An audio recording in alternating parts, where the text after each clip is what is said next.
এক পা হারিয়ে জীবন থেমে যায়নি বৃদ্ধ গোলাম মোস্তফার, বরং প্রতিদিনই নতুন করে শুরু হয় তার লড়াই। কিন্তু তিনি অন্য 10 জনের মতো নন, কারণ তার 2টি পা নেই, আছে শুধু একটি। আর সে একটি পা দিয়েই তিনি চালিয়ে যাচ্ছেন তার জীবনযুদ্ধ। গোলাম মোস্তফার বয়স 75 বছর। প্যাটেল রিকশায় হ্যান্ডেলে তার দৃঢ় হাত আর প্যাটেলে একটিই পা, তবুও থেমে নেই তার চলা।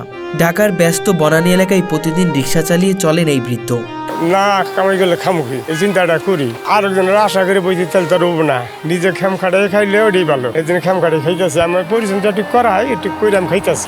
বাহ্যিকভাবে যেন সাধারণ এক রিকশা চালক, কিন্তু তার গল্প একেবারে আলাদা। এই মানুষটির একটি পা নেই, তবুও সে এক পায়ে প্রতিদিন রিকশার প্যাটেলে চাপ দিয়ে ছুটে চলেছেন জীবনের তাগিদে। কষ্ট তো এই কষ্ট করলে ওই কষ্ট মনে করেন যাবো, চালান লাগবো না, চাইলে তো আর দিব না। ওই জন্য কষ্ট করেই খাই, কষ্ট করলেই বেলা, কষ্ট করলে জায়গা দিন আল্লাহ কষ্ট শিখেছেন করণ লাগবে। যেখানে 2 পা নিয়ে রিকশা চালানোই অনেকের জন্য কষ্টকর, সেখানে গোলাম মোস্তফা লড়ে যাচ্ছেন 1 পা নিয়ে।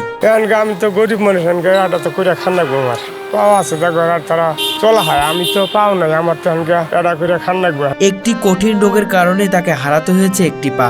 জীবনের শেষ প্রান্তে এসে এমন শারীরিক ও মানসিক যুদ্ধ অনেকের পক্ষেই অসম্ভব, কিন্তু তিনি থামেননি। অন্য কাজ করবো না, দোকান দেবো, দোকানে পুঁজি লাগবো বেশি, আর মানুষের পাই খাবো। আমি জানি না মানে পানি আনা হামনা আনা হামনা, ওরা চলবো না। ঢাকায় আপন বলতে কেউ নেই, স্ত্রী সন্তান পরিবার সবাই রয়েছেন গ্রামের বাড়িতে। তাই শহরের এই কোলাহলে একাকিত্ব ভর করে রিকশা চালিয়ে সংসারে খরচ জোগাচ্ছেন তিনি। প্রতিদিন 400 টাকা থেকে 500 টাকা আয় হয়, সেই অর্থ দিয়েই চলে তার বড় পরিবার। এই যে চালাইতেছি, আমার কষ্ট যদি হয় তাহলে আমি কষ্ট মনে করি না, আমি 2-4 টাকা কামাই করে হাই বাইরই আল্লাহ যা দেয়, 300 ভাই 400 ভাই 500 ভাই 1000 টাকা ভাই আল্লাহ দেয়, দিলে আমি কামাই করে দেয়। অনেক সময় শরীর আর সাই দেয় না, তবুও থেমে যান না তিনি। চোখে জল আসে, কিন্তু সাহায্যের হাত কখনো বাড়াননি কারোর কাছে। আত্মসম্মান আর আত্মবিশ্বাসই তার একমাত্র পুঁজি। চাইলে হয়তো সাহায্য চাইতে পারতেন, কিন্তু মন মানে না, কারণ তিনি জানেন মানুষ নিজের শক্তিতেই বড় হয়। হাত পাতলে তো দিব, এই যে নামাজের টাইম আছে, এই ইস্কা থিয়া গরিব পারলে এটা দিব, দিলে দিব, ওইটা হার এইটা পরিচম করলে খাইলে ওইটা বলা, আর গরিবার মু দিব রে, আমার দিব না খা। ব্যাপার হয়েছে কি কামাইটা খারাপ দেখা যায় না, আর এই কামাইটা সুস্থ কামাই পরিচম করি। গোলাম মোস্তফা একজন ধর্মভীরু মানুষ। প্রতিদিন 5 ওয়াক্ত নামাজ পড়েন, বিশ্বাস করেন মহান আল্লাহ তাআলা তার সহায়, আর সেই ভরসা নিয়ে এগিয়ে চলেছেন জীবনের কঠিনতম লড়াই। সবসময় আল্লাহর বিশ্বাস করলে আল্লাহ দেয়, বুঝিন না, আর আমদে দিবেন কি আল্লাহই দিব। আল্লাহ আমার নিজের যেটুকু এর দিকে আঁকছে এইটুকু আমি পামো, ক্ষমতা নাই যে মানুষে দিব, আল্লাহ দিব, আল্লাহর হস্তে আমি বাইরই আল্লাহ যা দেয়। এই গল্প শুধু একজন রিকশা চালকের গল্প নয়, এটি একটি অনুপ্রেরণার গল্প। এক পায়েও কিভাবে মাথা উঁচু করে বেঁচে থাকা যায়, তার জীবনের প্রতিদিন সেই কথাই বলে। গোলাম মোস্তফা আমাদের চোখে দেখিয়ে দেন শারীরিক সীমাবদ্ধতা নয়, মানুষের মনোবলে আসল শক্তি। সম্মানের সাথে বাঁচার এই সংগ্রামী মানুষটির প্রতি আমাদের শ্রদ্ধা রইল। আমার নাম গোলাম মোস্তফা, বয়স 70-75। কষ্ট তো এই কষ্ট করলে ওই কষ্ট মনে করেন যাবো, চালান লাগবো না, চাইলে তো আর দিব না। ওই জন্য কষ্ট করি খাই, কষ্ট করলেই বেলা, না কামাই গেলে খামুখি এই চিন্তাটা করি। কামাই তো খুঁড়ে খান লাগবো, আর একজনের আশা করে বইতে তেল তো রব না, নিজে খেম খাটাই খাইলে ওটাই ভালো। এই জন্য খেম খাটাই খাইতেছে, আমার পরিশ্রমটা একটু করা হয়, একটু করে আমি খাইতেছি।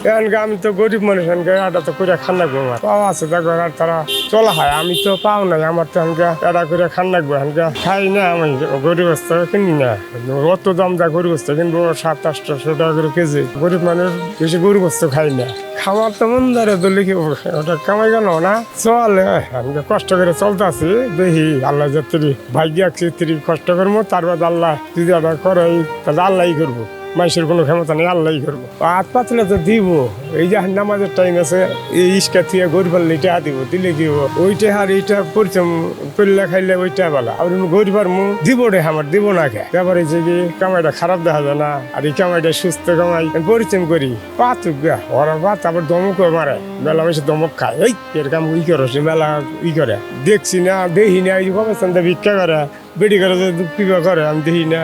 এ ভাই আল্লাহ দিব, কামাই করে খাইতে আসি না, চলতে আসি না, আল্লাহ দিতে কি কম দেয়, ভালাই দেয়, আল্লাহ দিলে সবসময় আল্লাহর বিশ্বাস করলে আল্লাহ দেয়, বুঝিন না, আর আমদে দিবেন কি আল্লাহই দিব। আল্লাহ আমার নিজের যেটুকু এর দিকে আঁকছে এইটুকু আমি পামো, ক্ষমতা নাই যে মানুষে দিব, আল্লাহ দিব, আল্লাহর হস্তে আমি বাইরই আল্লাহ যা দেয়, 300 ভাই 400 ভাই 500 ভাই 1000 টাকা ভাই আল্লাহ দেয়, দিলে আমি কামাই করে দেয়। এই তো আমি চলতে আছি আমার কষ্ট হয় আবার হয় না কেরা আমি এই যে চালাইতেছি আমার কষ্ট যদি হয় তাহলে আমি কষ্ট মনে করি না কেরা আমি 2-4টা কামাই করে হাই আমার ক্ষমা আছে চালাই এই যে কামাই করতে আছি আমার ক্ষমা আছে ফুল মারো না কোনো ফুল ছাড়াই আমি চালাতে পারি অটো গাড়ি হইলে ভালো চালা হয় কিন্তু অটো তো চালাবার দেয় না বনানী এলাকায় নিষেধ দিছে কিন্তু এই বাংলা বার চালাবার দেয় না মানুষ দিকে বাংলা চালাবার দেয় সেই জন্য চালাইতেছি নাহলে অটো চালাইলে তো এত আয়স হইতো কিন্তু এত জুলুম হইতো না কিন্তু অটো তো চালাবার দেবো না জমিন নাই গরিব মানুষ সেই জন্য কামাই করে কান লাগে অন্য কাজ করবো দোকান দেবো দোকানে পুঁজি লাগবো বেশি আর মানুষের পাই খাবো আমি না মানুষ পানি আনা হামনা আনা হামনা ওরা চলবো না আবার অন্য দোকান দিলে মনহারি দোকান বইয়া খাইলে একটা দোকান দিলে আবার একটা রিটার্ন লাগবো আর রিস্কা তো টানা কেন রিস্কা মনে করেন যে ভাড়া চালাইতেছি এখানকার যা জমা দিয়ে হইলে যা কামাই কোনো আমারই থাকবো এটা আমার কাছে বলা বিশেষ করে আর কি বললে আবার ভাড়াও একটু বেশি দেয় যেন 20 টাকা করে দেন 30টা 50টা দেয় ভাড়া একটু বাড়তি দেয় কতজন আবার কতজন 20টাই দেয় এই যে 2-3টা মানুষ না বললাম 20 টাকা করে দিছে আবার কতজন ময়া দিলে আবার 50টা দিয়ে যায় 100টা দেয় যে মিশাতে কমকে করে দেয় আবার কতজনে দেয়ও না এই 20টাই দিব সুস্থ চাললে তা ইস্কে না তাহলে অন্য কাম করতাম তার বাদে আর কি চলে খাইতে বলা এখন সুস্থ না চালান লাগে এখনকার চালান না আমার পরিবার তো চোখে যায় না বেশি একটু চালান যায় আমি চালা হয় আমার ফেমাস কি আর কষ্ট হয় না একটু জুলুম হয় আর কি জুলুম হইলে কামাই করে খানাবো না চলে খান লাগবো আমি যদি ধনী থাকতাম চলতাম ভালো হতাম তার ইস্কা চালাইতাম না তো কষ্ট করতাম না চলা হয়নি দেখি তো কষ্ট করতাম আমরা গরিব মানুষ এখনকার চালাই খান লাগবো না এটা করে তো খান লাগবো